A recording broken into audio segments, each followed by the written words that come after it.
оқырмандар, ғылыми және шығармашылық зиялы қауым өкілдері бірлесіп, қоғамдағы парасаттылық идеологиясын ілгерілету жолында ашылған Парасат жолы орталығында өлкеміздің табысты адамдармен кездесу мақсатында Богдакин кітап оқу арқылы өз болашағыңды жаса жобасы аясында бүгінгі кездесу ұйымдастырылып отыр. Қымбатты оқырмандар, баршаңызды алда келе жатқан ұлыстың ұлы күні Наурыз мерекесімен құттықтаймын. Халық әдебиетін жаңғыртып, жас жеткіншектерге рухани азық сыйлаған ұлық мереке баршамызға құтты болсын. Қазақ әдебиеті мен мәдениетінің, ұлт руханиятының белгілі тұлғалары мен еліміздегі болашақ ұрпақты елжандылыққа, отансүйгіштікке, патриоттыққа тәрбиелеу мақсатында осындай тікелей эфирлер кітапханамызда ұйымдастырылып отырады. Қымбатты оқырмандар, тікелей эфирге қосылған қонақтар, бүгінгі біздің қонақта осынау ата-баба өнерін тірілтіп, қайта түлетіп жүрген азамат, Садақ Арбалет және Дартыс тарту Федерациясы қоғамының директоры, Балқаш қалалық филиалының номер 9-шы орта мектебінің дене шынықтыру пәнінің мұғалімі Мұхамеджанов Жұмағазы Тұрсынұлы бүгінгі қонағым. Қош келдіңіз. Рахмет. Алда келе жатқан Наурыз мерекеңіз құтты болсын. Амин, бірге болсын. Еліміз аман, жұртымыз тыныш болсын. Жұмағазы Тұрсынұлын өмірдерімен кішкенеден таныстырып өтейін. Жасынан спортқа деген ынтасы зор. Садақ атудан Қазақстан Республикасының спорт шебері, халықаралық республикалық жарыстарға қатысып, жүлделі орындарға ие болған Жұмағазы Мұхамеджановтың есімі көпке таныс. Жұмағазы Мұхамеджанов 2 мәрте 2009 жылы, 2011 жылы садақ атудан біріншілікті, 2009 жылы жамбы атудан Талдықорған қаласында тәуелсіздік күніне арналған халықаралық жарыстарда жоғары деңгейде ұйымдастырды. Бұдан бөлек облыстық қалалық жарыстардың өткізілуіне мұрындық болды. 2008 жылдан бері ұлттық спортты дамытуға күш салған оның федерация өкілдері қатарынан көрініп келеді. Бүгінгі күнге дейін садақ атудан бірнеше спорт шеберлері мен спорт шеберлігінен үміткерлерді тәрбиелейді.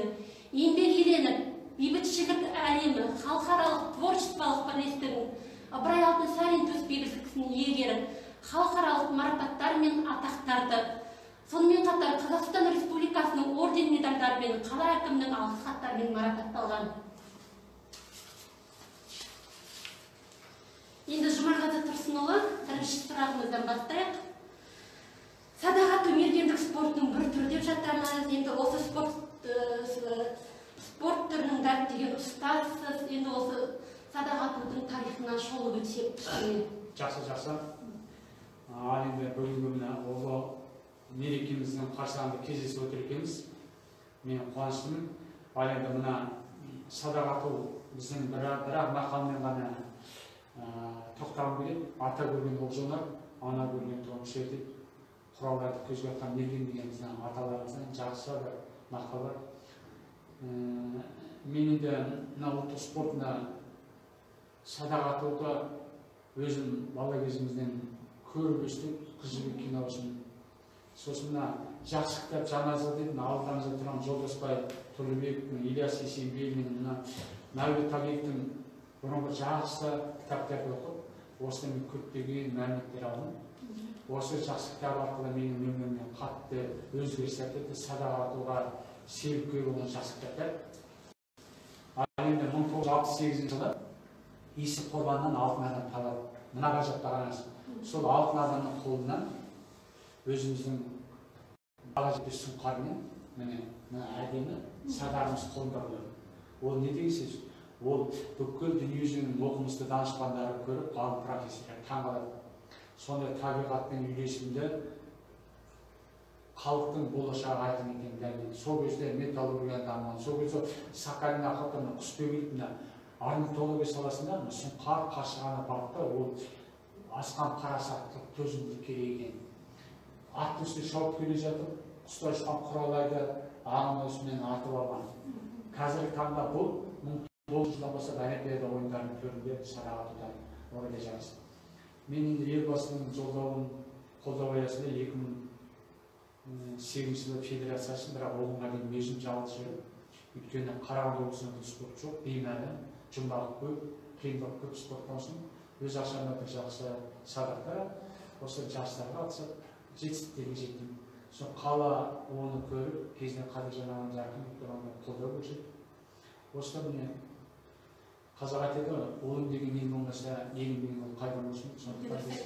Сондықтан біз кеше ғана Қасым-Жомарт Тоқаев патшамыз, президентіміз ұлттық спортымызға қатты көңіл бөлді. Оның үшін жаңғырту 9 жылдан аттың үстіне шауып келе жатып, жамбыл атудың өзі ажыранда, тұттарында біздің жастарымыз жауынгерлікке, патриоттыққа, елін, жерін сүйетін, шексіз отанына берілетін жақсы азаматтар тәрбиелеу. Осы ұлттық спорт біздің тәрбиеміздің қайнар көзі. Сол ұлттық спорттың шыңдалған Абай Құнанбаев, Шоқан Уәлихан, кешегі Бекболат, Дәулет Тұрхан, кешегі Жақсылық Шөпір бәрі алды ұлттық ойынға қатысты. Бекболат ағамыз да Қазақстан ұлттық спорттың жетекшісі болып отыр. Сондықтан мен жастарымыздың бәрі қазір таңда қай спорт болса жақсы бөліп жүрмін, бірақ ұлттық спортқа бейім бала әрқашан ұлтжан болады. Болашақта парасатты азамат болып жүреді. Дұрыс айтасыз, енді өзіңіз жаңа айтып садақ ату деп. Қай жастан бастап садақ атуды ермек еттіңіз? Енді мен бала кезімде мен туып өскен жерім Шығыс Қазақстан, әкем 30 жыл ұстап болған кісі. Енді бұны мен жақсы кино, жақсы кітап адамның өміріне қатты әсер береді ғой. Қазақ жақсы жарым естейді. Ауылымызға 8 оқымда 7 оқымда Қыз жібек киносы келіп, сонда Бекежан Төлегенді атқан жүрегімді қатты қалып. Баламыз ғой. Бізде ол кезде компьютер, несіне танымаған. Соны мен үшін өмірде шындай болып көріп, сол қайткен өсіп садақ атам. Сол біздің батырлар ағаларымыз атқан жауларға атам деген бір қият. Сол өсе келе достарым, өзім самбыда болдым, қазақ күресі. Соның достарым бар, осы садақ спортында. Содан олар маған ұсыныс жасап, жәке сен осы тарих жақсы болсын, біздің қазақи осы садаққа сен біздің көмек керек. 2008 жылы Ұлы Дала ойындарында бүкіл спорттың түрі бар, бірақ жап атудың аты бар да, ешқандай ережесі жоқ. Соған маған ұсыныс жасады, осы ережесіне көмектесті. Соны мен енді жолдасы кітапхана десе, өзім ескі кітаптар жақсы көрдім. Сонда ұлттық спорт кітабы да жоқ, қазақша жазылған. Міне Тамыз таңы деген кітабынан, Райбек Батырдың баласы, сол Алмас Қылыш Ілияс Есенберлин осы екі кітабынан жап атудың ережесін көрдім. Төле бидің қалай атқан жағын деген осы екі ережені Темірғазы болжадым да, содан ережесін жасап, 2009 жылы ең алғаш тәуелсіздік мерекесінде жетісу жерлерінде Талдықорған қаласында жап атудың ең алғаш ашты. Содан ары қарай Бекболат Тілеухан ағамыз 2014-тен ба 2013-тен бастап дамыта бастады. Олар менің ережемді алды, мен ол кісілер садақ берді, сөйтіп олар қауымдас, олар Астанада, олардың нелері жоғары. Ал біз қазір алла берсе чемпион Қазақстан, Алматыда үлкен спорт садақтан. Одан кейін Түркістан қаласында өтеді, дәстүрлі садақтан үлкен жарыс. 5 мемлекеттен келеді. Түркияның президенті келген деп жатыр. Соған орта ғасырлық киімде өзіміздің дәстүрлі садақпен қатыса көрген, соған маған шақыру ұсыныс болып отыр. Алла бұйырса барып қатыспады. Енді жұмағыз дұрыс, соған енді өзіңіздің дайындығыңыз қалай? Балаңызбен қатысасыз, өзіңіз екеуіңіз бірге барасыздар, дайындығың қалай? Дайындығым жақсы. Мен енді олым қазір Түркістан облысынан атып жатыр, Түркістан облысынан. Мен Қарағанды облысынан. Өйткені ол Алматы академияда қойды. Академияда оқысаң, академиясы Түркістан атынан. Ол енді біздің мәдени ошағымыз ғой, тарихи. Сондықтан соларға елбасылар қосып жатқанда, мен осы ұлттық спорттың жаңа ретінде соның сүйген шек жасы ойының арқасында өзім арнайы садақ ашам жасатып, ақырын дайындалып жатырмыз. Бұйырса қатысамыз. Екі жасымыз бар. Біреу спорттық садақ, біреу дәстүрлі садақ. Екеуіне де алла берсе барайық отыр. Наурызда. Бірекінде жолға шығамыз. Жолдарыңыз болсын. Қазақ халқының ел жанынан ұлық болуға айналған сізде құсбегілік, аңшылық, ұсталық өнерді паш етіп жүрсіз. Енді сіз өзі құсбегілікке, аңшылыққа сіздің өзіңіздің қызығушылығыңыз бар екен енді. Сол жайында айтсаңыз біздің оқырмандарымызға. Енді біз енді бала кезімізде бір өте жүрегімде қалып қойған бір қыран құстың көз алдында ауылды шығыс Қазақстан ғой. Қар қалың жауады. Содан мен бір үйде бір баламыз көрші үйдің тазы өте күшіктеп, сонда тазы күшікті ертіп алып, бала, қиял, сонан қоян, күзен, ананы ұсақ түйек амының ізінен жортып жүріп, жас тазы күшікпен. Ауылдан сырт бір 2-3 шақырым шығып кеттіміз. Сөйтіп тұрған кезде алда тағы серік келді ғой. Сол алдында бір топ пыр етіп жаңағы шыңнан кепіліп ұша жүрді. Артынан бір көкшебақ құс қуа жөнелді. Негізіміз екеуміз қарап қалдық, соңғы арасынша жаңағы бір кішкентай төбені айлағанша жаңағы қыран құс екеуін тас-тас етіп тепті де үшіншісін бір көз алды тепті соңға. Сөйтсем ол біздің бидайлық деген Нашын деген құс бар ғой. Махамбет әкелі бидайшылда басында қият алды. Сен өзіміздің жаңағы тағылып айтатын бидайлық екен. Соны шілкекілік қатты боранмен тыныштықта. Соны қарап қаламыз, ана құс біздің 5-10 метр жер бір қызыл тастың үстінде жаңағы жүн бұрқырап бір кекілік жүн бұрқырап біз соған қарап тағалып, мен содан мына құс шықып қолын ұстасам деген бір арман болады.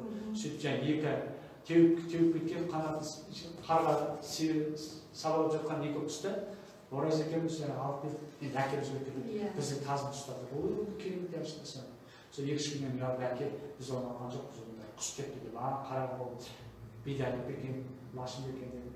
Содан ауылда шағын қыран құстарды ұстап жүрдік, бірақ 2001 жылы ұлтымыздың ұлы болып жатқан кітаптың авторы профессор академик Наурызбай ағамыз ғой, Жезқазған университетінде. Сол кісіде мен Жезқазған университетіне оқыдым. Сол кезде дипломда осы құсбегілік арқылы жастарды тәрбиелеу болды. Сол кезде ол ағамыз маған батасын берді. Қарағым этно-педагогика, этно-психология таптырмайды. Тың екен, сен бізбен бірге жүр. Біз сізді қалай жетістікке жеткіземіз деді.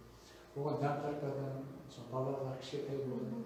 Бірақ 2008 жылы екінші халықаралық семинар болып, 5 мемлекет қосылып осы спорт туралы. Сол кезде Алматыда профессор Қошаев ағамыз үлкен семинар жүргізді, сол кезде құсбегілік туралы документ. Содан Қаршыға практикаменен жаңағы теорияны біріктіру үшін арнайы Астанадан бір өзім бидай ұстап, соған шим салып, құжат жасап, 3-4 жасқа қатыстық.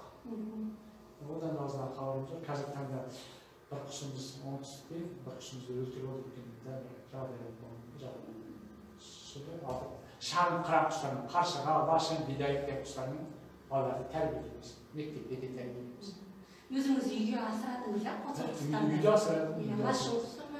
Лашын құстар. Бір Лашын құстар, сосын бір Қаршыға құстар. Пәтерде. Адамда ниет болса, оны ұстап болады. Негізі қыран құс қанатын бір сілкінсе де 1000 пәле кетеді қазір. Мысалы бұрын атам қазақ ол қасиеті бар. Қыран құс шошынған баланы бір күттің астына қояды, сұққаты қояды, сол қасиетті құс қой. Еркеден еркер ойнаған алтыннан құлынан болмайды. Неге біздің туымызда қыран сөйледі. Сондықтан біз соған ұлтымыздың құндылығымызда осы деп жүрген. Енді жаңа өзің кітап деп айтып жатсыз, адамзат баласының қол жеткізген ұлы игіліктер, білім қазынасы. Жаңа өзіңіз кітап деп жатсыз, жаңа өзіңіздің сүйікті кітабыңыз жайлы айтсаңыз, өзіңіз жаңа спортшысыз. Сізге салт дәстүр жайында кітаптар ұнай ма, или спорт жайында кітаптар ұнай ма?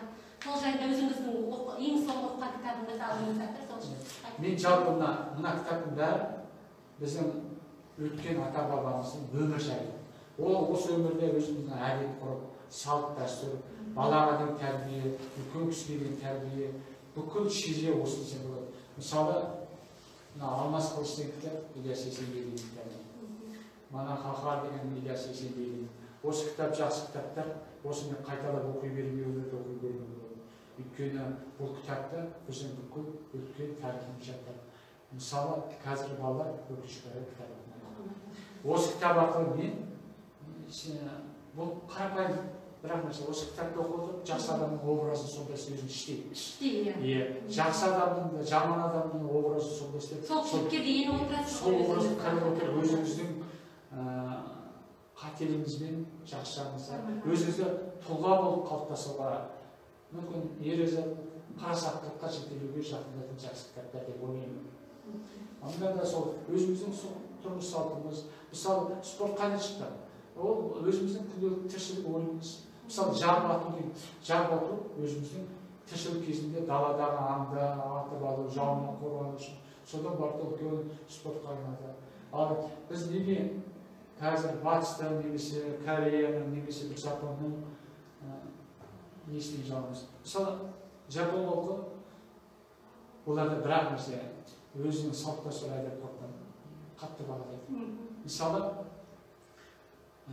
Кореяға, оңтүстік Кореяға біздің наурызбай ағамыз барады. Сол кезде олардың білімі, ғылымы дамыған жастар, сол ұшақ сауалнама. Сол ұшақ сауалнама арқылы олардың жеткен жетістігін шешеді. Ол қарапайым. Сіздер бірінші орынға не қоясыз, екінші орынға не қоясыз, үшінші орынға. Сонда олар айтады, бізге бірінші орынға ата-анамыз, өзіміздің әдет-ғұрпымыз, салт-дәстүріміз дейді. Бірінші әке-шешеміз, біз үшін өмірге әкелген, тәрбиелеген ата-анамыз дейді. Екінші өзіміздің салт-дәстүріміздің, өзіміздің біліміміз, өзіміздің тұрмыс салтымыз дейді. Үшінші бізге пайдасы бар болашақта экономикамыз көтеретін, жастарға жақсы тәрбие беретін, сырттан өзімізге керекті деген бір білім дамымыз. Дұрыс па? Бізде керісінше біздің ұлттық спортымыз, өніміміз, салт-дәстүріміз артқа қалып қалады, сырттан әкелуге тырысамыз. Сөйткен Жапон, сөйткен Кореяда экономикасы қалады. Мысалы біз үш тіл деп жатырмыз, ол да дұрыс шығар. Мысалы Жапон деп қойын, олар Жапон, неміс бәрі өздерінің техникасын Жапон тілі, Корея тілінде араласамыз. Мысалы Қытайдың үш тілде жазылды. Жоқ, мысалы жапондардың бүкіл техникасын өз тілінде жазылды. Бәрі. Қытайда бәрі өз тілінде жазылған. Немістерде де Мерседес бәрі өз тілінде. Бірақ оларда қаншама соғыстан кейін қандай қыруар шығындар шығар. Бірақ сонда олар еш нәрседен қорққан жоқ. Олар бір-ақ нәрсені сақтап қалуы дұрыс. Өзінің тілі. Бұл тілі жан. Тілі арқылы өзінің әдет-ғұрпын сақтастырады. Мысалы Индия үлкен халық, парсы 70-80% ағылшынша біледі. Бірақ экономикасы өте төмен. Мысалы Қытайдың 3% ағылшынша біледі. Бірақ 100% Қытай тілін сөйлеп, 100% экономикасы дамыған. Сондықтан мен ойлаймын, ең басты біздің тұғырымыз өзіміздің тілімізбен әдет-ғұрпымыз, салт-дәстүріміз. Сонда ғана біз өзіміздің болашағымыздан айқын көре аламыз. Біз кішкентай балаға мынандай сумка артында 10 килограмм асан қасап кесе айтып, ішінде сапасы жоқ кілең ағылшын орысшын. Ол бала өз тілінен уызға қанбаған қозы ертеңін ешқашан сенімді, сол өзіміздің ұлттық құндылығымызға бойына сіңдіріп бар кейін бір нәрсе шығады. Мысалы кешіріңіз, мынадайды осы қалада екінің бірі біледі, жазмай білмейді. Екінің бәрі біледі. Бірақ олар жаңағыдай басқа нәрсе көп әуесіп тұрады, соны мән бермейді. Оларда әке-шешесі неге тәрбиеледі деп мен өзім пайымдаймын. Өзіңіз ойыңыз енді. Енді Жұмағазы Тұрсынұлы біздің енді кітапханамызда адалдық, парасаттылық, әділеттілік қағидаларын қалыптастыру мақсатында осы біздің жақында көптеген кітапханаларда парасат жолы ашылды. Енді сол парасаттылық деген өзіңіз қалай түсінесіз? Парасатты адам қандай болу керек екенін сол жайында кішкене айтып кетсеңіз өз ойыңызды жеткізіп. Енді сұрағыңызға рахмет. Сұрағыңыз өте ауыр, өте қиын, өте ауыр, өте күрделі. Мен парасат дегенде үлкен ақсақалдар бар, бүкіл ауылды бойына, бүкіл ауылды өзіне қаратқан, әр семьяда қиыншылық болып болса соған көмектесетін, қысылғанда ақыл айтатын, ұлтжанды, елдің қамын ойлайтын, сондай парасаттылық, кішкентай баладан парасаттылық өсе бере қалыптасады. Мысалы мен қазір білгенмен білмеген күн парасаттылық деп мен ойлаймын. Әр ұлттың өзі парасатты адамдар бар. Сол бізде мысалы Әлихан Бөкейхан, сондай тұлғалар көп бар. Мысалы Ілияс Есенберлин, мына жол қандай жақсы кітаппен бізге қана парасатты тәрбие. Парасатты алып енді парасаттылыққа біз жастар тәрбиелеуіміз керек. Дарияға бір тамшы деп өзі да. Енді парасатты халқына, қоғамға, өзіне, өзгеге әділ, шыншыл, кішіпейіл, адамгершілік мол адам парасатты болады.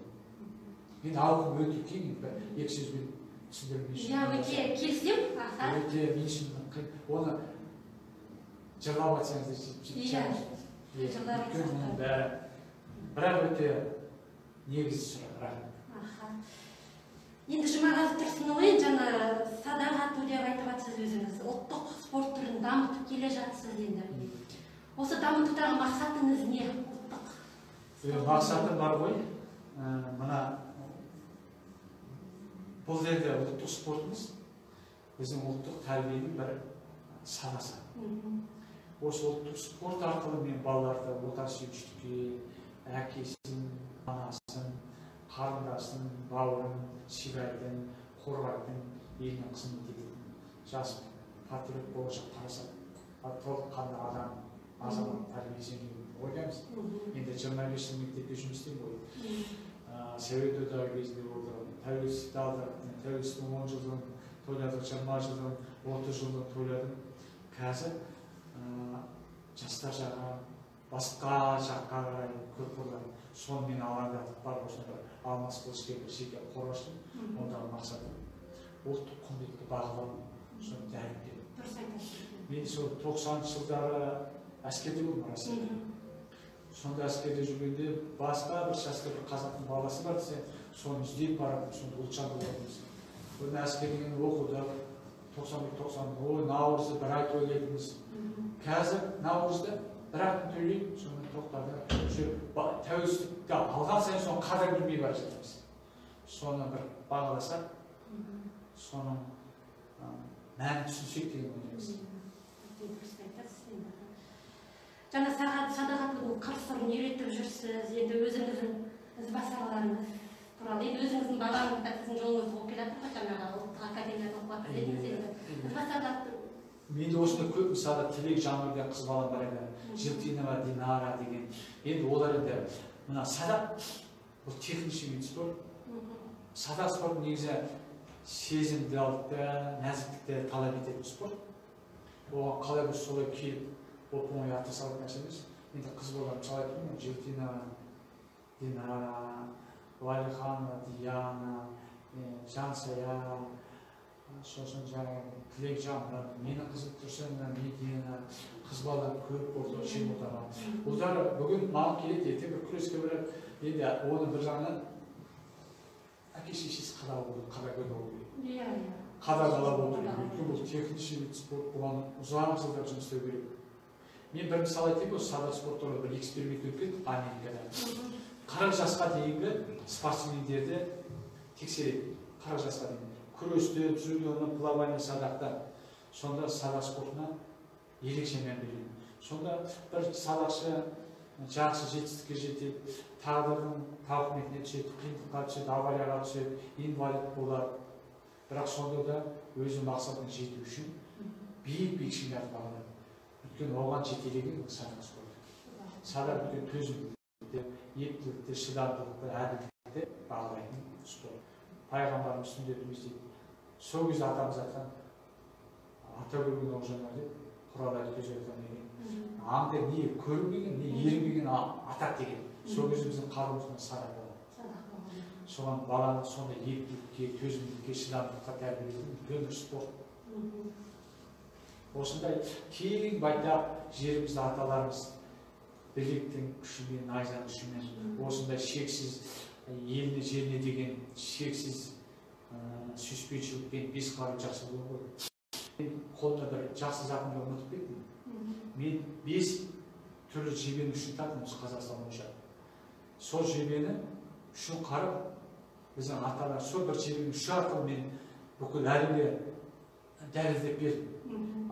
сол кезде 1 метрде, жарты метрде қазылған жебенің қола дәуірі қандай сапалы, қандай жоғары білімділікпен жасалған. Қазір компьютермен қарасаңыз, олар жасамаған. Сонда жауынгер қалып екен. Осы жеріміздің есі екен. Сол үшінен-ақ мен дәлелдеп бердім.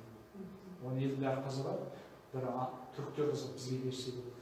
Сөйтсем олар енді оны алады, Анкарада, Анталиян түрінен тауып алып, тарихты бұзып жүрді. Ол өзіміздің жәрдей өзімізді қалып береді деп ойлаймын. Өйткені біздің қаншама құнды заттарымыз Лондонға, басқа жаққа, Ленинградқа кетіп қалды. Енді қазақ айтады, ескілерден ескісін іздейтін өзіміздің бұрын болуымызды бағаламыз. Бағаламыз керек баға, өте дұрыс айтасыз. Енді жаңа айтып жатырсыз бағанадан бері спортшысыз өзіңіз деп, жаңағы өзіңіз спортшы ретінде жұмыс істеген қиын ба, әлде сізге бапкер ретінде ма? Сол жөнінде айтсаңыз. Негізі бар ғой, спортшы ретінде өзіме 100% жеңіл. Жеңіл деп аға. Бапкер ретінде маған қиын. Себебі әр баланың психология жақтары, үйіндегі жағдайы әртүрлі, әке шешесі, оның көңіл күйі бірде болады, бірде болмайды, оны алып барып, алып келу, былайша айтқанда хороший тренер, плохой отец деп орыстар айтып жатады. Өйткені баланың қазір өзі білесіз ғой, баланың үйіндегі жағдайын көрмей, толыққанды оның жетістікке жету. Өйткені жетістікке жету үшін әке шеше, бала, сосын шексіз еңбек болу керек. Сонда ғана ол жетістікке жете аламыз. Ал енді біз жасыратын жоқ, шындық ашты. Қазір қолдау алатын қадір жоқ. Осы спортымыз бір жылдай болып тоқтап қалды. Иә, тоқтап қалды. Өйткені рұқсат бермейді, жер жоқ, сес рұқсат бермейді, тоқтап тастады. Мен аны бармаған есем жасыратын жоқ, рұқсат бермейді. Ана жақтан бізді Стамбулдың, Түркияның президенттері келеді, сіз келіп садағатыңызды біз шақырып отыр. Қаламызда оған рұқсат бермейді. Өкінішті болса. Есесіне футболға миллионын береді, хоккейге береді.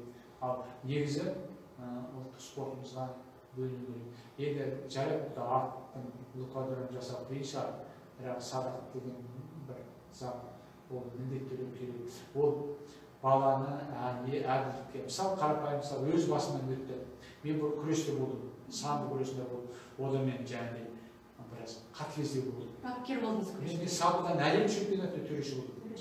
2008 жылы 74 мемлекеттің арасында самбо күресі әлем чемпионаты болады. Ташкент қаласында 12 күн боламыз. Сол кезде Давид Рудман деген самбоның президенті Америкада тұрды. Сол мен айтты, ұнатты. Санкт-Петербургтен Харлампиктің ең жоғары дәрежедегі жарысы болды, соған келіңіз деді. Бұл 2008 жылы әрменде фотосы бар көрсеткен. Соны мен ойландым. Самбо күресі орыстың күресі. Мен ойладым, орыстың басқа ұлттың спорттың төрінде отырғанша, онда өзіміздің ұлттық спортымыздың босаласын сыпырайын.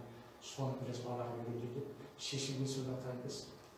Тәуекел түп жерге өтесін де кетесін. Мына Қарағанды облысында 43 спорттық школа бар олимпийский. Бірде-бір бұл садақ спорт жоқ. Сол кезде бірде-бір. Бір садақ жаңа 500-800 мың доллар тұратын. Сонда садақта мен үшін беймәлім, мен үшін жұмбақ спортта аштық. Өйткені өсіп кете берсе ешкім оны көрмей кетеді де, ақыры мектепте мұғалімді кредит оформить етіп, Италиядан бір заказ беріп, заказбен алдым. Сонымен Аллаға тәуба, қазақ айтады, бір жігіттің қазақ құдығына 1000 жігіт су ішеді дейді. Аллаға тәуба, осы балқаштан көптеген адамдар, балалар садақ атып, көз жарысқа қатысып, осы спорт арқылы өзінің жолын тауып, өзінің болашағына жоспар жасаған жігіттер болды. Талай маңайында, қазір Алматыда, Талдықорған, неде тұрады, шығыс Қазақстанда білгенді үйрету менің парызым. Органда істейтін әйел балалар істеп кетті. Белсенді істеген, даже осында бір журналистка не жаққа Россияға кетіп қалды, орыс әйелдерін менен атамын деп үйрету. Бірақ қазір жағылып қалды. Қымбатты оқырмандар, құрметті Балқаш қаласының тұрғындары, біздің кездесуіміздің қонағы Жұмағазы Тұрсынұлы. Қонағымызға сұрақтарыңыз болса атсалысып отырыңыздар. Енді Жұмағазы Тұрсынұлы, жаңа өзіңіз жетістік деп айтып кеттіңіз, енді өзіңіздің спорт жетістіктеріңізді айта кетсеңіз, қандай жетістіктер? жеңістерге жеттіңіз сол жайында? 2007 жылы спорт шеберінің үміткері атанып сол жылы декабрь айында тәуелсіздік жарысында өзім 6-7 ай ішкен асым жерге қойып ұйықтамай күн үстіне тренировка жасап 2007 жылы декабрь айында спорт шеберінің орындарында, бірақ приказында кеш кетіп 2008 жылы август айында Құлназардың кезінде, Анатол Құлназардың кезінде спорт шебердің атанып сол жылдан бастап Қарағанды облысының тұңғыш спорт шебері болдым. Сол жылдан бастап балалар дайындады. 2014 жылы Медина қызымыз халықаралық турнирде 16 жасында спорт шебері болды. Қазір магистратурада Қарағанды педагогикасы болды. Қарағанды облысы жалы спорт шебері. Одан 2017 жылы 13 жыл дайындалып барып жаңа мастер болып қазір академик туризм 4-ші жылы алла берсе Түркістан облысына алып жатыр. Қазір таңда Теміртау қаласында Испат Карметтен үлкен ақшаның қолдауымен Теміртау қаласында ол жақта жаңағы көмекшілер көп, спортшыларға жағдай жасап берген үлкен аралардың арқасында бір кореец бала нетіп отыр, оларды жетістіктер. Енді Балқашта осында азан жетістіктеріміз бар. Ал енді осы қалада аты көрген олжалар қазақ хандығының 500 жылдығында садақ атудан министерствода бекітті, халықаралық жарыс жүргізді стадион металлургтары. Содан бастап 4 халықаралық жарыс жүргіздік, 2 Қазақстан чемпионаты жүргіздік. Қырғыз елінен келді, Сочиден келді. Сочиден келген, Қырғыз елінен келген азаматтармен азаматшалар жарысып келсем, көлге алып бардым. Көлге келіп таң қалды, не деген ғажап. Сол кезде менің алдымда соң алды 3-4 күн қатты жел болып, жағалауда жүріп, Қырғыздан келген, Сочидан келген, ол Қара теңізде сол арада біз 1958 жылға 10 копейктен 10 тиын тауып алдық. Мен тауып алдым. 1958 жылы. Сол көлдің жағасына қарасам, соны ана тотбаспан как будто кеше түскен кейін. Соны айтады, судың тазалығы. Біз өкінішкері соны бағаламаймыз. Содан ол жігіт айтады, мынау суларыңыз не деген ғажап деп, мен осында Балқашқа арнайы 2 рет жасына қатысып кетті. Содан біздің қаламыздың почетный президенті Қадыржан Бениятовичқа арнайы Сочидан үлкен спорт көп әкеп берді. Ол жақта Балқаштан балалар олимпиадаға шықсындар. Енді қазақтың салт-дәстүрін білетін тренер. Ол өте тәжірибелі, Бельгияда 4 жыл атқан, Түркияда 2 жыл атқан, қазіргі таңда сол жігітті арнайы шақырып, Алматы федерациясының директоры болды. Сондай жігіттер бізге арнайы келіп, тәжірибе алмасамыз. Енді ер жігіттің серігі айбыны, шаңырақтың киесі, қамшы деп жатады, алдыңызда қамшы тұр, енді өзіңіз қамшы өрет деп жаңа естіп жатырмыз енді. Сол жайында айтып кетсеңіз, қамшылар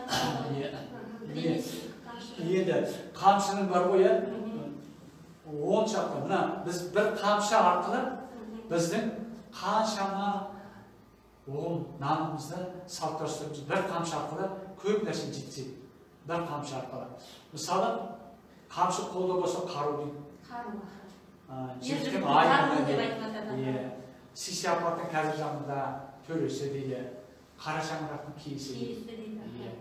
Мысалы, солтандар, билер, біздің би жүргізгендер, билердің қамшылары болады. Оны енді мынандай асаты аяқып жасап, ортасында біздің тобылғын керемет қасты дейді ол қазағымыз.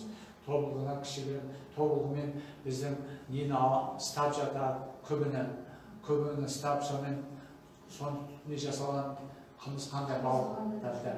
Мына боялған, өзіңіз өрдіңіз, иә? Бұл қамшының бұлғарларын арнайы сатып алып, бұны кесіп бірде алып, ортасына өзек салып өреміз. Мына бейіт сұлтандары қамшысы дейміз, сал серілері. Ал мына тобылғы қамшы жас жұбайлар енді үйленді де отау. Сол кезде олардың шымылдығы болады. Шымылдығына ауылдың өзі өжет, өзі бағыттыр, өзі аңшы, ауылдың бір абыройлы азаматы арнайы арамдап қамшы келеді. Сонда мына қамшының қысқа сабындай, қысқа ғұмырдан мына осы бір-біріне өріліп, екі жақ бір түйіп болып, өмір кешінде бір жастықта картиндер, шымылдықтар тұрсын, шымылдықтар астына жүн шайтан кірмесін, тәрәғына қоймасында осы қамшыны қойып. Сондағы мақсаты келін бала қамшы ұстайтын ұл әкесінің ол ғасырлар бойы жылдар келе жатқан. Біздің қазақ ешқашан араққа, темекіге, бәле-бұладан таза 24 сағат 360 күн таза ауада бүкіл табиғаттың қыр-сырымен тығыз байланысты болды ғой. Сосын мына жас бала бесікке жатады ғой. Бесікке жатқанда бесікте де бала шошырады ғой. Сол шошын бастап қазақ ана бесік қамшы деп жатады. Мынандай кішкентай қамшыларды тобылғылап, тастап, әдемілеп бесіктің бесік жастықтың астына немесе бұл қымбатты оқырмандардың алдарыңызда. Бұны бесік қамшы деп жатады. Бесік қамшы дейді. Бесік қамшы дейді. Мыналы жаңағы билердің сұлтандардың саны неке қамшы дейді. Енді мына бір қарапайым нәрсе. Мысалы, келінді қалай тапқан бұрын? Мысалы, мен жол жүріп келе жатамын. Соны бір қазақ үйге кіремін. Енді Құдай қонақ деп қазақ бәрі қонақ жоқ. Дастархан қойып, соны бір қыз бала келіп шай қойып, бүйтіп, соны келін бала қандай қыз баласы екенін біледі ғой. Соны кетерде мен мысалы қыз баласын ұнатып қалсам, кетерде отырған жеріме қамшы пісек екен. Ол не деген сөз? Менде ұл бар, сізде қыз бар екен, Құда болады деген сөз. Содан егер ұнап қалса, осындай уақытта айтады, құдаланады. Егер ана қыз аттастырып қойса біреуге, онда ауылдың бір ел азаматы ақсақал қамшымызды келіп сізді апарып береді. Ол түсінеді, ол қыздың басы дұрыс емес екенін. Көрдіңіз бе? Қамшы арқылы. Ал енді қамшы салбырап тұрса балалар, үйде ел азамат жоқ деген сөз. Қамшы бүктеліп тұр. Қамшыда шаңыраққа келгенде 3-4 қамшы тұрса, бұл үйде 4 ұл бар екен. 5 ұл болса 5 қамшы тұрады. Қамшылардың сосын сүндетке отырғызған кезде арнайы сүндет қамшы деген болып, жаңағы балаға атқа мініп сүндет тойға шақырады. Сүндетке отырды, мұсылман болды, жігіт болды, атқа мінді деп, оған да арнайы. Сондай нағашылары, батыр болсын деп, нағашылары, мысалы Райымбек батырға өзінің нағашысы әй болса бір батыр болады деп, көк-ойнақ деген астына бір көк-ойнақ беріп, содан әй осы бір батыры елін жерін қорғай, сол кезде қалмақ мағанның қатты соғыс жатқан кезде нағашы атасы оған қылыш садақ беріп, соны атаман қару беріп, неге батыр болмасқа деп, Райымбек батыр асқан батыр болады. Бүкіл Алатау өңірінде ол кісі Райымбек өте қасиетті адам. Сол нағашы атадан білген, сол қазақ жақсы нәрсені арымдау үшін әрқашан жақсылыққа болжаған. Сондықтан қыз бала қонақтап деп отырсың, бұл батырым, ер жүрегім менің деп, сұлтаным деп алғалар. Қазір сол өзіміздің баға жетпес асыл құндылығымыздан ажырап бара жатқандықтан осындай бізде үйге келіп адам жүрегімен келетін ұлдарымыз қыз болып сөйлетін, қыздарымыз ұл болып сөйлетін бір сөзсіз заттар көп болды. Тәрбие жоқтан деп ойлаймын. Жаңағы қамшының өзінің бір іліп қоюдың өзінің бір сыры да бар екен, жаңа өзіңіз айтқандай. Мысалы, қамшы бұлай салдырып тұрса, бұл үйдің ер азамат жоқ дейді. Мысалы, мен жолаушылап келіп, үйге кіріп, үйде қамшы бұлай тұрса, бұл үйде ер азамат жоқ, мен бұлда түнінің кетіп қалады. Көресіз бе? Ал бұлай тұрса, үйде бір, екі, үш қамшы тұрса, ол үйде үш жігіт бар екен. Менің қызым бар. Немесе қыз бала шай қойып жатса, қыз баланың жаңағы бұрымына да қатты әсер берген, шаш бауырына да қатты әсер берген. Сондықтан бізде сосын мысалы мен келе жатып, жол жөнекіп бір маған жолаушы кездесіп қалды да, ақсақал Бәречекең мысалы Төле биден мысалы Ағыбай батырдың ауылын көрсеткен емес дегенде ешқашан қолын шошаңдатып бармаған. Қолда қамшының Ағыбай батырдың ауылы екі жөтеден өте естіп көрсеткен. Ешқашан ауылға үйге кіргенде, шаңыраққа кіргенде не шаңыраққа іліп кетеді, немесе қоншыны салып береді. Ешқашан бүйтіп салбыратып жүрмеді. Бүйтіп салбыратып жүрсе, бұл төбелесті, ұрысты бердіреді. Соның бәрі бір қамшы арқылы бізде үлкен бір академия жатыр. Осыны түсінген адам бар. Өте дұрыс айтасыз, өзіңізге қосып. Енді алдыңызда тағы өзіңіздің бұл пышақтан түрлі көп қой. Семсер дейді, қылыштан кейінгі, қанжар дейді, сосын пышақ, кездік дейді. Кездік деген бір кездік деген сөз. Мұны бұрын аталарымыз көпістері қарағып құржан жүрме дейді. Құржан деген жаным ғана міндетті түрде күнделікті тұрмыста далада бір ағаш кесесің, от жағасың, атың қайсың кесесің. Бір үйге барғанда сіз қонаққа да шам басып береді, төс береді, түйе бала деп. Немесе тоқата асықты жылып береді. Сол кезде маған пышақ берсе ешқашан сұраймын, мына қалтасына кездігін алып, кездігін алып жеген. Сол мынау менің әкем 30 жыл ұстап болған кісі еді. Бірақ әкем айтатын, көрік деген қасиетті бала. Көрікке сен әлдерде бір уақыт келеді, ойланасың, бір сәті түседі, сол кезде сөзсің. Қазір білім болады, спорт болады, оған ерте бастан ұстасаң, оны түсінбейсің қадірін. Ол рас екен. Сол мен өзім 2008 жылы көрік алып болғам, содан ол торта піскен жоқ. Сол ауылға барғанда менің бір құрдасым үйінен қонаққа шақырды. Сол алдыма бір әдемі бір ескі, бір 30-40 жыл болып пышақты әкеліп, сүйек мұждап берді. Содан мұжып отырып, ана пышаққа қара көзім байланып қалды. Сосын құрдасым айтты, бір нәрсе есіңе түсіп отырмын дейді. Жөнді білмеймін, өте түрі таныс деп сөйлемін. Сөйтсем әкем әскерден кейін әкемді ол балға шығыпты. Сол әкемнің шәкірт екен. Содан менің әкем соған үйреткен екен.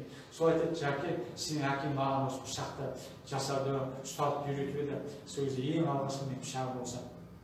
Бірақ әкемнің несімен жасалған. Мен бұдан 10 есе мықты пышақ жасаймын, бірақ мен үшін бұл істі өйткені алғашқы ұстазымның үйреткен. Алғашқы ұстазыңыз, әкеңіз болды ғой енді. Әкем болды. Сол келгенсің мен ойладым, әкемнің пышағына 40 жыл болды, 30 жыл болды. 90 жылда аскерден келеді, 30 жыл ғой. 30 жылдан асып кеткен. Әр советі күнде ет жейді. Сол келдім де көрімді қосып бісмілләм деді. Әкем аруағы жеп. Мынаны өзім жасадым. Мына қараса, мына қазақ ортаншылық дейді. Бұрын малда жеп, итте сүйек тыстай салған бір күнекте, олар жаңағы жақсы сүйектен пайдаланған. Мына ортаншылық дейді, қолған байлар. Осындай кездік жасады.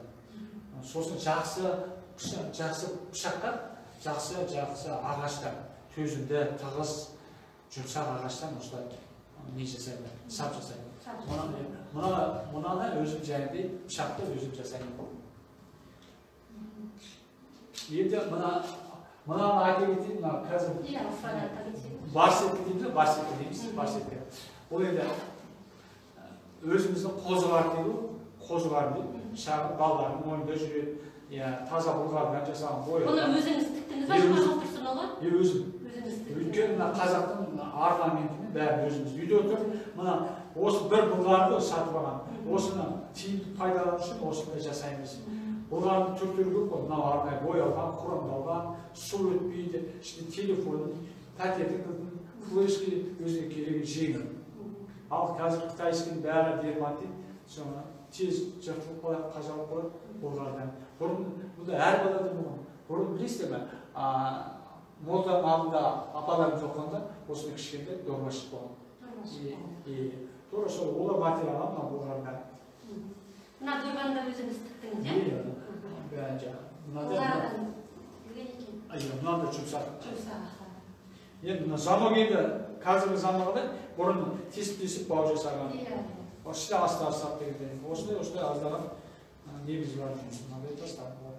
Енді жаңа өзіңіз тас деп демекші, сіз тастарға қызығушылығыңыз бар екен да? Жаңа тас демекші.